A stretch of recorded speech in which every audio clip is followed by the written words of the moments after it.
May hallway ka ba sa bahay na parang plain at walang dating? Madalas, diretsong daanan lang, 'di ba? Gusto mo bang gawing modern at elegant ang itsura niyan kahit tipid sa budget? Kung oo, para sa'yo to. Heto ang Smart Pinoy Hacks para sa isang minimalist hallway makeover. Karamihan sa mga Pinoy homes, lalo na yung mga nasa subdivision or apartment, ang hallway ay madalas blanco o medyo madilim. Minsan puro pader lang at walang kahit anong design. Sayang ang space, di ba? Pwede itong maging highlight ng bahay mo kung alam mo lang kung paano ito bibigyan ng simpleng minimalist style. Ang hallway ang unang bumubungad sa mga bisita mo pagpasok nila sa mga kwarto, kaya importante na maganda at inviting ang dating nito. Huwag kang mag-alala, hindi mo kailangang gumastos ng malaki. Tara, simulan na natin ang transformation. Unang-una sa ating Smart Pinoy Hallway Design Hacks. Maglagay tayo ng accent wall o paint stripes. Ito ang pinakamadali at pinakamurang paraan para magkaroon ng wow factor ang hallway mo. Pumili ka ng isang pader, kadalasan yung pinakadulo, at pinturahan mo ito ng kulay na mas dark o mas vibrant kumpara sa ibang pader. Pwede ring gumamit ng wallpaper na may simpleng pattern. Kung gusto mo naman ng mas playful na look, subukan mo ang vertical o horizontal stripes. Ang vertical stripes ay nagbibigay ng illusion na mas mataas ang ceiling, habang ang horizontal stripes naman ay nagpapamukhang mas mahaba ang hallway. Agad-agad, magkakaroon ng depth at character ang space mo nang hindi nagiging masikip tingnan. Pangalawa, gumamit tayo ng wall frames o mirrors. Huwag mong hayaang blanco ang mga pader. Mag-display ka ng mga family pictures sa magkakaparehong frame para maging uniform at malinis tingnan. Pwede kang gumawa ng gallery wall.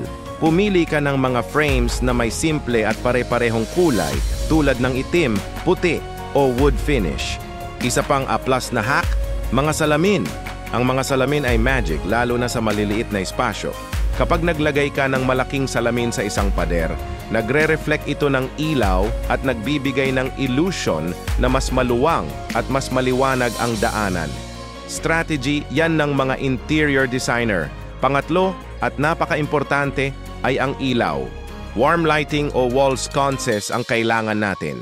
Madalas, ang hallway ay may iisang bumbilya lang sa gitna, kaya madilim sa mga dulo. Para maging cozy at elegant ang dating, palitan mo yung bumbilya ng warm white na ilaw. Mas homey ang feeling. Kung may budget ka pa, mag-invest sa wall sconces. Ito yung mga ilaw na nakakabit sa pader. Nagbibigay ito ng soft, indirect lighting na nagpapaganda sa buong hallway. Pwede rin gumamit ng track lights na pwede mong i-adjust para itutok sa mga wall frames or sa accent wall mo. Tandaan, lighting is everything. Pang-apat na hack, maglagay ng console table o floating shelf. Ito yung magsisilbing focal point ng hallway mo. Pumili ka ng isang slim na console table na hindi makakasikip sa daanan. Dito mo pwedeng ilagay ang mga dekorasyon tulad ng vase, picture frames, o isang maliit na catch-all tray para sa mga susi. Kung sobrang sikip talaga, ang perfect alternative ay floating shelf. Minimalist ito, space saver, at nagbibigay ng modern look. Pwede kang magpatong ng maliliit na halaman o scented candles dito. Basta siguraduhin mo lang na naka-install ito ng maayos para safe. At ang panghuli, para bigyan ng buhay ang iyong hallway, magdagdag ka ng indoor plants o rugs. Ang mga halaman ay nagbibigay ng kulay at a touch of nature sa loob ng bahay. Pumili ka ng mga low-maintenance na halaman tulad ng snake plant o ZZ plant na kayang mabuhay kahit sa low-light areas.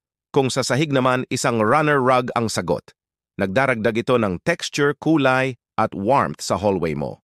Piliin mo yung design na babagay sa kulay ng iyong accent wall para cohesive ang buong look. Simple lang, di ba? Pero ang laki ng pagbabago. Ayan, kumpleto na ang ating Smart Pinoy Hacks. Accent wall, frames at salamin, warm lighting, console table o shelf, at konting halaman at rug lang.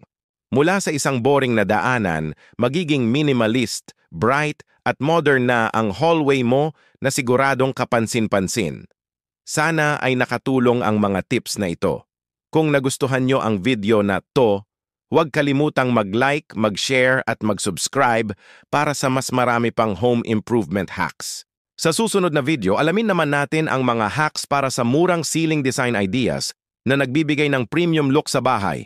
Abangan yan! Maraming salamat sa panonood, Smart Pinoys!